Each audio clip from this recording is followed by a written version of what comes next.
guys, I'm your friend Arunika and today we are going to learn about effects produced by electric current. So there are three effects which are produced by electric current. They are, the first is heating effect. Second is the magnetic effect.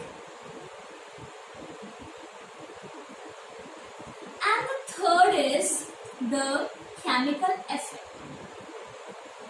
So, in this chapter, we are going to learn about the heating effect. In the next chapter, we will be learning about the magnetic effect, and in our higher classes, we will learn this chemical effect. So, what is heating effect? When an electrical wire having a very high resistance, like a nichrome wire, in that high resistance wire, a current is flowing, electric current is flowing. So it becomes the electrical wire like nichrome. It becomes very hot and it produces heat. So this is known as heating effect of electric current. Right? Now we will derive the formula for this heating effect of electric current. Heating effect produced by electric current. Right? So let's derive the formula. So for this, by deriving this formula, we can solve the numericals related to this. Okay? So how to derive, how the formula for heating effect will come, let's see. Suppose we know that V equals to W upon Q. We know that V equals to W upon Q. Means this we have studied in very first in the chapter, starting of the chapter, where V is the potential difference, W is the work done, and Q is the quantity of charge moved.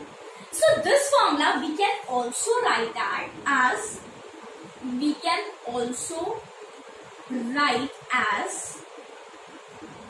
W equals to Q into V. Yes, we can write it. Now the second formula we have studied about current, that is I equals to Q upon T. Right, second formula we have studied about I equals to Q upon T.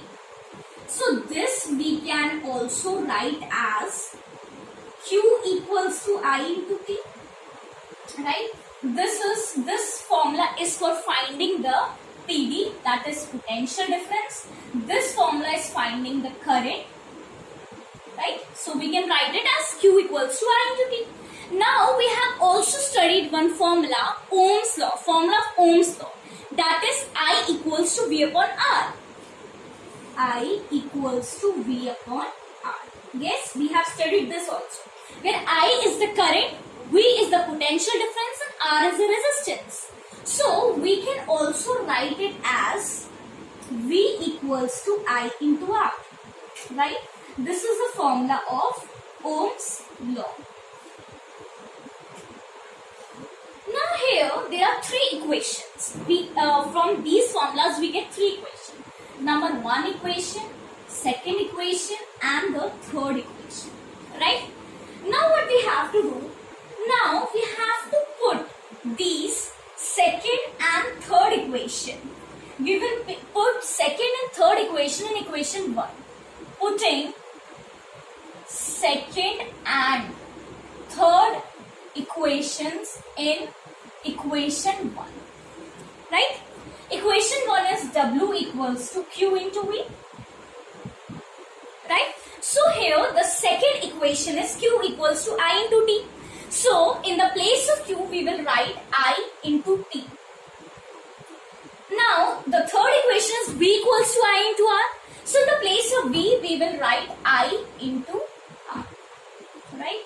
So there are two I. So it will be I square into R into T. Now we this is the work done. Now work done, it is converted into heating.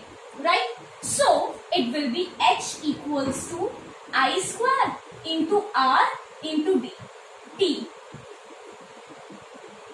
The work done is converted into heat energy. So our formula is H equals to I square into R into T.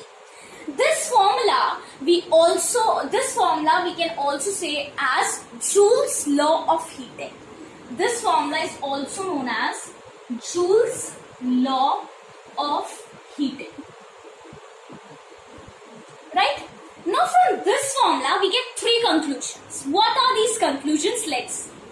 So here is the formula.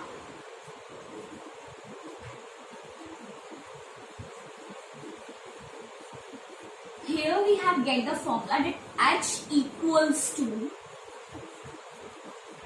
I square into R into T. Right? Here H equals to I square into R into T joules. The unit will be joules. Right? Now from this we get three conclusions. What are the conclusions? Number one conclusion is that heat is directly proportional to the square of the current. So here we can write as heat is directly proportional to the square of the current. Number two conclusion is that heat is directly proportional to the resistance. Right? And number three is that heat is directly proportional to the time. These are our three conclusions. So suppose if the current is 2, then what will be the heat?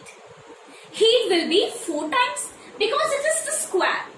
If the current is half, so the heat will be 1 by 4, right?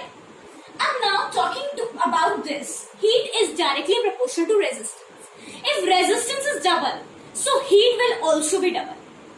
If resistance is half, so heat will also be half. Same with the time. If time is half, heat will also be half. If time is double, heat will also be double.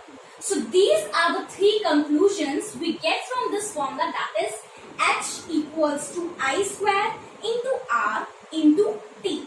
Right? Now from this we can also, there is one more thing that we have already studied. Suppose there are two resistance wires, right? We have two resistance wires. One resistance wire R1 and the second resistance wire R2. So these two wires are connected in series. When the two wires are connected in series, then the combined resistances or total resistances or resultant resistance, these all the three terms are same. Right, so they will be in the, when R1 and R2, that is two resistances are connected in series, then the combined resistances will be double of the actual resistance, right? It will be double.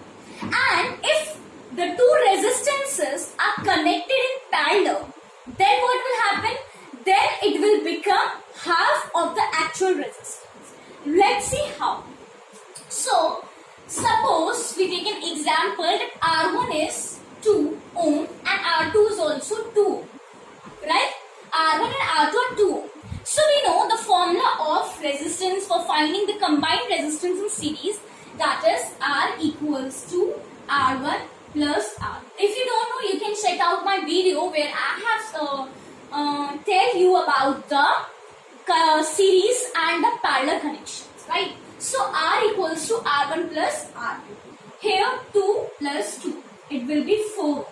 So the resistance will be 4. That we see that the resistance of one single is 2. When we combine the resistance, it will be double.